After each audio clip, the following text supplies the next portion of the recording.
Austraeoh by Imploding Colon, read by Deathlight, Chapter 2, Map.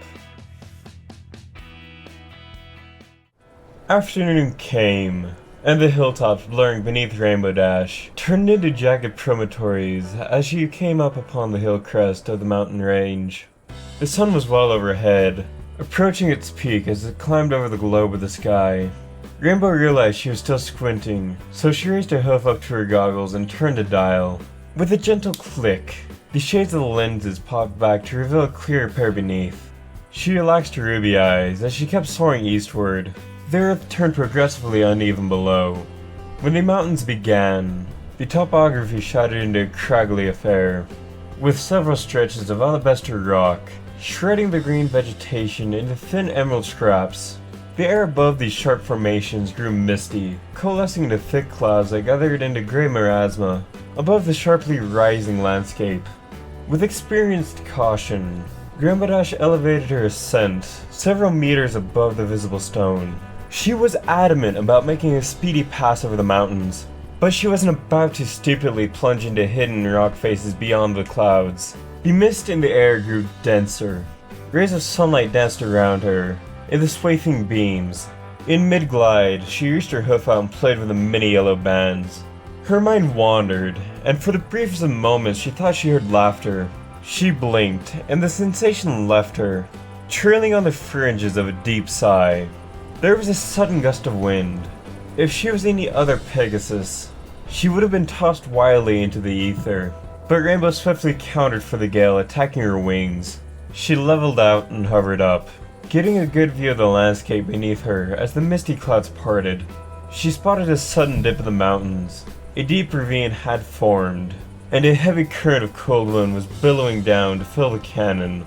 As she coasted up to the top of this landscape, the clouds dissipated. As she was taken aback by the sight ahead of her, two mountain ranges rose sharply and met at a single point, as if bluntly colliding. The result was a pair of tall summits. Twin spokes of ancient rock that pierced the sky like granite antennae. She hovered in place, staring for a prolonged period of time at the image. She couldn't help but feel as if the twin peaks looked familiar. Bothered by her lapse in memory, she spun psychonically through the mountain's currents, until she found a dry plateau of pale rock to perch on. The sharp rise in the stone behind her cancelled out the wind, giving her a peaceful spot to touch down and reach back in her saddlebag. She slowly removed the contents of her bag: a canteen of water, 2 loaves of crumbling bread, a first aid kit, a metal hatchet, a compass, a container of flint and steel, 3 blankets, and finally, a green-bound book. The last item she purposely avoided looking at, as a loathsome shudder ran through her body. Gently, she slid the book out of sight and reached into the saddlebags one last time, which produced a paper scroll with a lunar seal. Unrolling the scrap, she stretched out a rich, detailed map labeled Known Realms. In the center of the amber parchment was a landscape etched in black ink.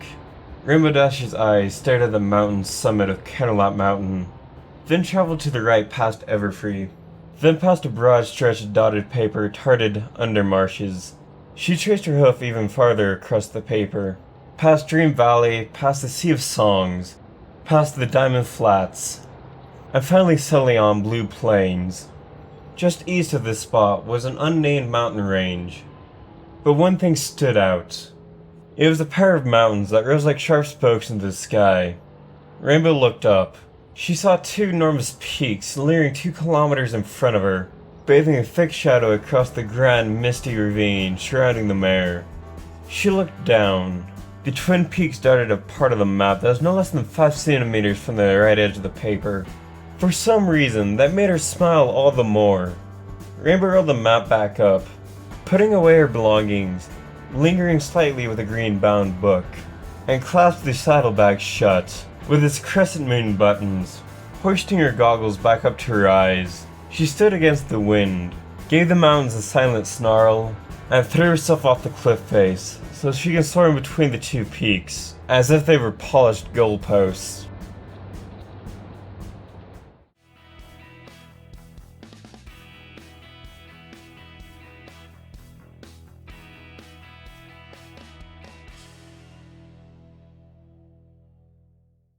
Hey everybody, how you doing? I'm a bit sorry about my voice quality in the story as well as kind of right now.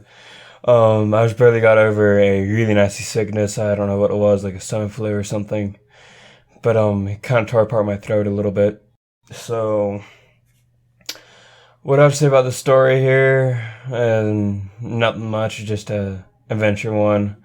I'm still a bit curious though on why Rainbow is doing this in the first place. It's obviously for seems like Luna because of the saddlebag and the map. But how much do you want to bet that book is of Daring Do or something, and she's actually looking for Daring Do? That's what I'm guessing right now. And with that, I'll leave you. Have fun. Good night.